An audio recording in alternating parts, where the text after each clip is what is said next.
Haunted Mummies of Guanajuato, Mexico. In the city of Guanajuato, Mexico, there is a museum filled with mummies with their mouths agape and eyes peeled back. But these mummies weren't intentionally created, and no one expected to find them back in 1865. So how exactly did these mummies come to be, and is there any truth to the legends surrounding them and their hauntings? Guanajuato's New Cemetery.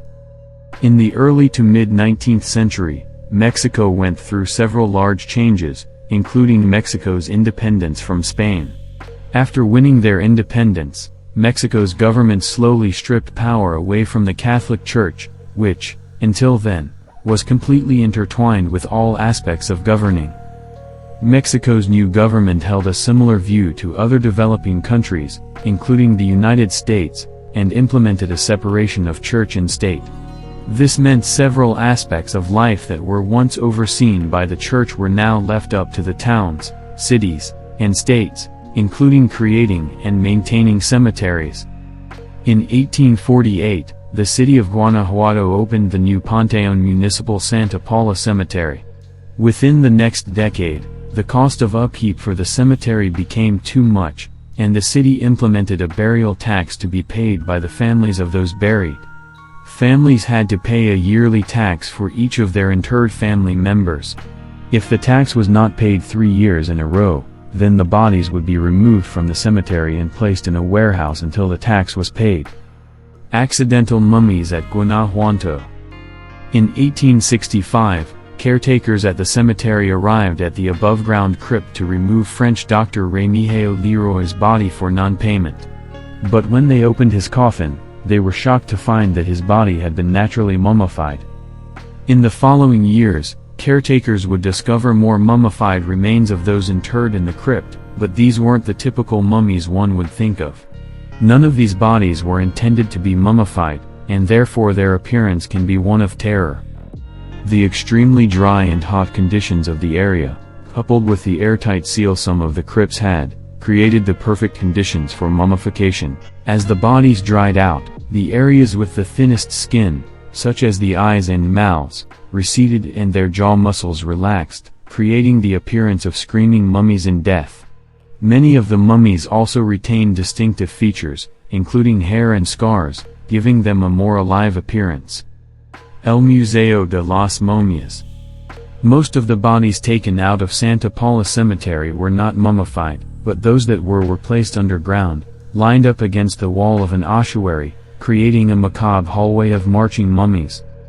Word began to spread of the accidental mummies, and many wanted to see them for themselves. Caretakers started charging visitors to take a tour of the hallway of horror, and as the number of mummies grew, so did the number of visitors willing to pay to see them. Many visitors even took souvenirs of the mummies, including the small plaques with the mummies' names. In 1958, the burial tax in Guanajuato was repealed, which, for the most part, ended the discovery of more mummies.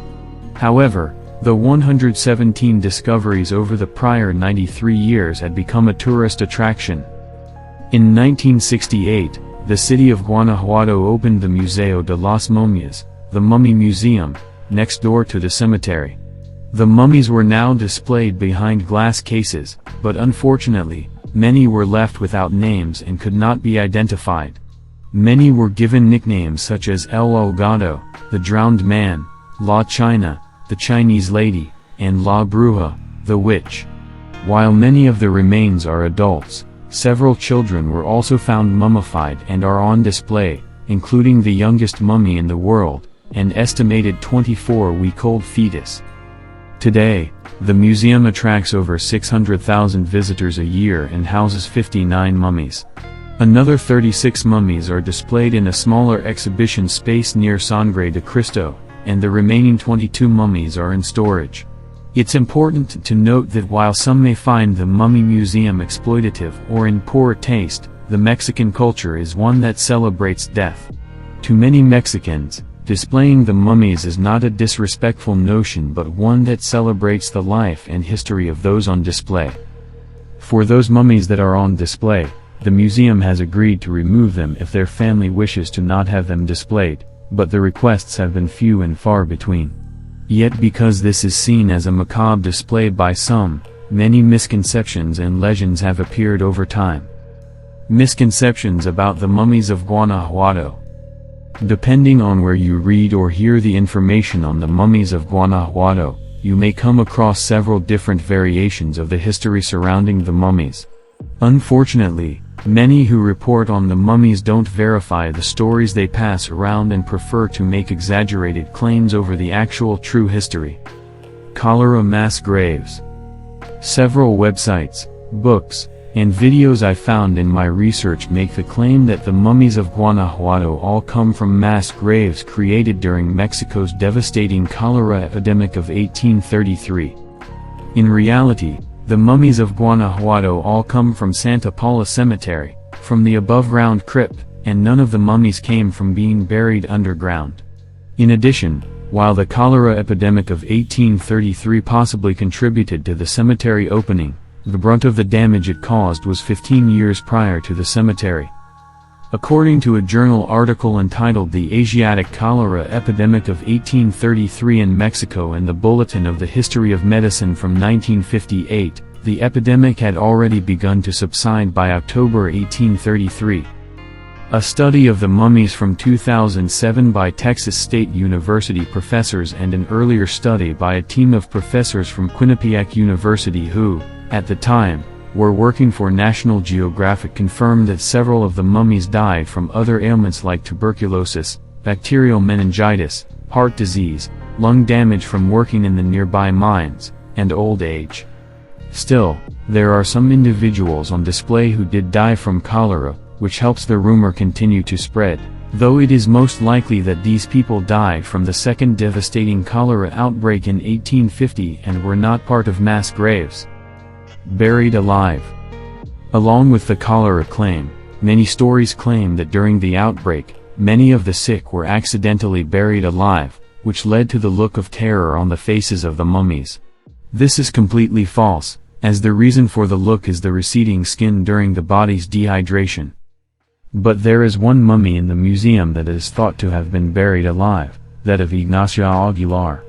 Researchers who studied the mummies believe Ignacia had a heart condition that slowed down her heart rate, causing her to fall into temporary comas at times. It is believed during one of her temporary comas, her family mistakenly thought she was dead and buried her. When she was later taken out of the cemetery, she was discovered mummified with her arms above her head, along with injuries to her hands, arms, and head that appeared as if she was trying to escape her confinement. Other misconceptions. There were also a few other smaller misconceptions that I came across during my research. A common one was the claim that the burial tax was still a thing in Guanajuato, but it actually ended around 1958. Another common misconception was the idea that the soil the bodies were buried in caused the mummies, but, again, none of the bodies were buried in soil, they were interred in an above-ground crypt. Finally, the last common misconception I came across was the claim that everybody taken out of the cemetery had been mummified. In reality, it was a pretty rare occurrence, with an estimate of around 1 in 100 bodies mummified. This makes sense when you take into account that the burial tax was around for almost 100 years and there were only 117 mummies in the end. Besides the misconceptions, I also came across several legends of hauntings taking place at the Mummy Museum, the Haunted Museo de Momias. During the time when the mummies were held underground, the caretakers of the cemetery apparently spread rumors themselves in order to get people interested in seeing the display. One mummy called La Brua was said to have been a witch in life because of how her body was curled over in death. In reality, when her body was studied, researchers found the curvature was caused by her severe arthritis. Other mummies also have legends attached to them that are less easily debunked. For example, one mummy is said to have been hanged by her husband and secretly buried in the crypt. But along with these legends, the museum itself has garnered a reputation for being haunted. The heart attack. In this legend, a family is taking a tour of the museum when the matriarch accidentally gets separated from them. After some time, she realizes she's found herself completely alone in a room surrounded by mummies. The woman starts to panic as she desperately searches for a way out but finds that there is no door leading out. Behind her, she hears a clicking sound that she recognizes as someone tapping on the glass. Terrified, she turns around and, to her shock, discovers a mummy is missing.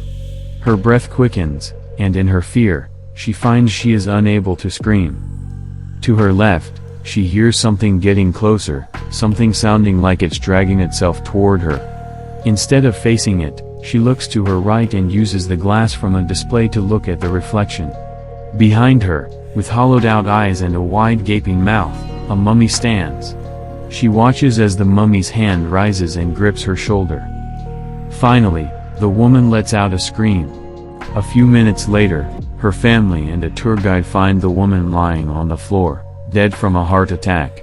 Next to her on the ground, a mummy lies staring at the woman's dead body. The missing child. In this legend, a security guard is watching a tour through the cameras when he spots a child wandering alone through the museum. Believing the child will be separated from their family, he goes to investigate. Having spotted the child wandering into the section of the museum with children's mummies, the security guard heads there first but finds it completely empty. Before he leaves to continue his search, he realizes one of the mummies is missing. Getting closer, he sees the display belonging to a child mummy and then hears groaning coming from the other side of the room. Turning around, he spots a child mummy moving towards him. The guard runs out of the display room and out of the museum, bound to never return. Other hauntings. Besides the two stories, other supposed hauntings include people seeing shadows wandering around, sounds of footsteps, and security guards seeing dark shapes move through empty display rooms.